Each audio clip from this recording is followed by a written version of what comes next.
guys. How is everybody doing? Today is my usual Wednesday vlog, brought to you by Twinkle Tea. Tee-hee.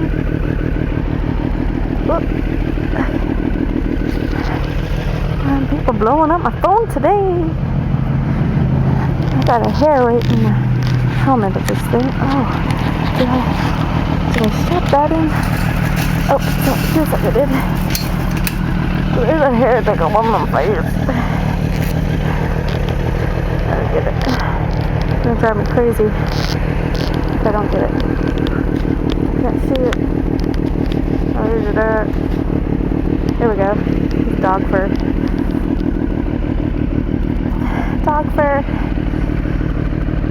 Okay. No dentist appointment today.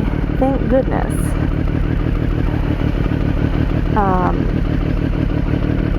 I did have something planned to talk about. I just don't remember what it was. Pockets are zipped. Fantastic. I think that one's zipped. I can't find it. There we are.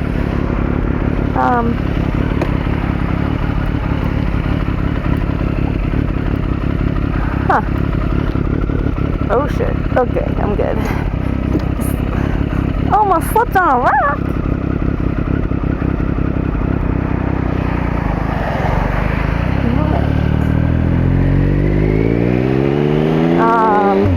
Yeah.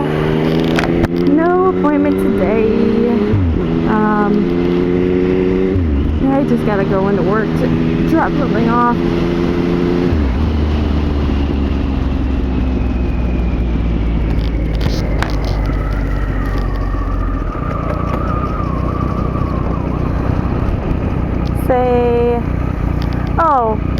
Maybe I'll just talk about work.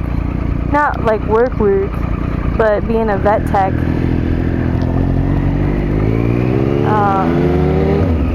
It's a grand job. It's awesome, you know. You get to work with the animals, and you still have to work with people, and, you know, you can't get around that, but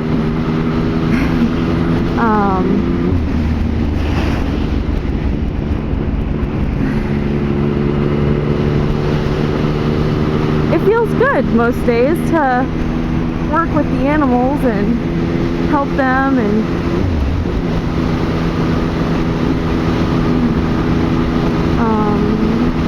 you know, I work with a lot of great people, fantastic doctors, and I've been there for going on 3 years, and it just, the amount of clientele has just skyrocketed since the start of my career there. So sometimes it can feel very overwhelming with the amount of people that come in to be seen, and sometimes it gets really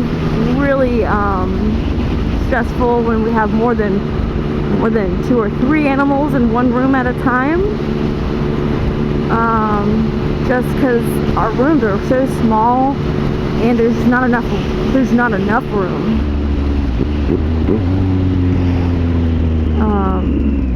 And then if there's more than one owner, sometimes they'll bring the whole family, and that can be a little stressful too. Just too many voices talking and hard to follow what's going on, hard to move around in the rooms. That's frustrating sometimes. But there's also there's some days that just feels like you can't win. It just feels like everything that comes in is sick or dying, or sometimes even owners just don't seem like they care very, very much for the pet. But usually, I mean, they clearly care that they're bringing them in, but usually it's just so hard sometimes when we get so many sick ones in a row, or it feels like everything in that day came in sick. So it's such a grand grand time when you pick up that chart and you see it's puppies. And they're all healthy. That's always nice. We don't always get to play with puppies. We don't play with puppies all day like some people think.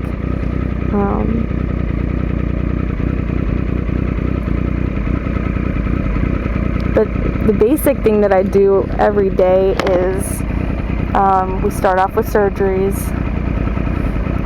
So, we as, everybody there, we'll sedate the animals and we'll prep the animals for the surgeries. And we'll get to watch them wake up, and then the best part is when they get to go home with their owners and they get so happy and they're wagging their tails and they just can't contain the excitement. I love that part. Hate getting the really scared ones that come in. They don't know what's going on, and they look like they don't trust you, and sometimes they can be aggressive, and that part bites. Makes me kind of sad too, to think that they're that scared of us when we're just trying to help them.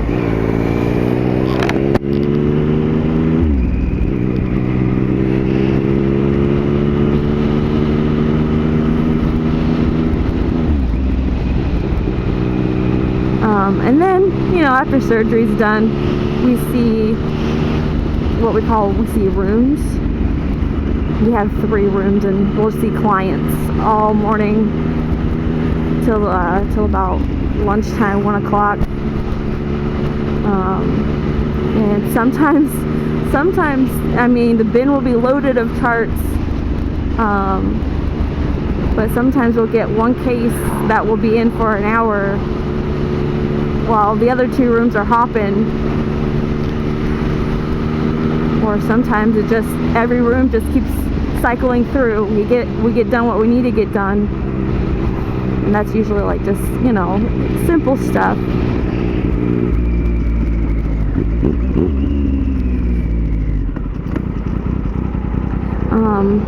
We also do x-rays at our clinic. So on top of being like a vet tech or anesthesiologist, I'm also an x-ray technician.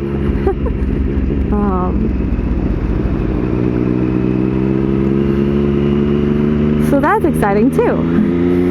Everything I've learned has been on the job training. I took a class at the college, and it didn't really do anything for me other than getting to know somebody that was already working there. So that helped. It did. But the on-the-job training is what got me knowing as much as I do know about vet tech stuff.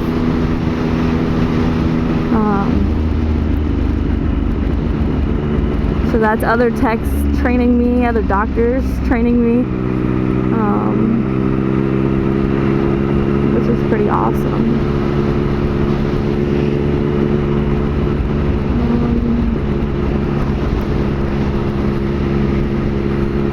Okay, I shouldn't say it. I was just thinking it though. When we're in surgery and stuff and crazy stuff happens, it's exciting. And we're extremely professional. But when you get a bleeder and it squirts or the blood hits the doctor or something, I love that. It's the funniest thing to me. It's like, because they have no option, they can't just jump out of the way, they have to stay there and stop a bleed. As running the anesthesia machine and monitoring my patient, I have some wiggle room to jump out of the way or dodge or whatever. So sometimes, the tiniest bleed can look like the worst thing ever. It just depends on how it sprays. Morbid of me, I guess. And of course, I'm strictly speaking of the very minor cases. We've had some serious bleeds that doesn't even trigger a thought that it would be funny. We get very serious when we're in surgery, and I mean it's a life. But what else can happen? Oh, we've had some really gross things come in. I'm lucky. I'm one of the lucky techs so far. I say it now, and it's gonna happen to me soon, I'm sure. But I've got lucky that I haven't had a room with a patient that had maggots on it. I had a cat that had some maggots on it, but I think it was in a carrier that had maggots in it, I think, because there was no wound on that animal. But we've had some patients come in that had maggots on them, and it's just, I'm lucky that I haven't had to deal with that. I've had other techs in the clinic have to deal with that, and other doctors and whatnot, but that has happened.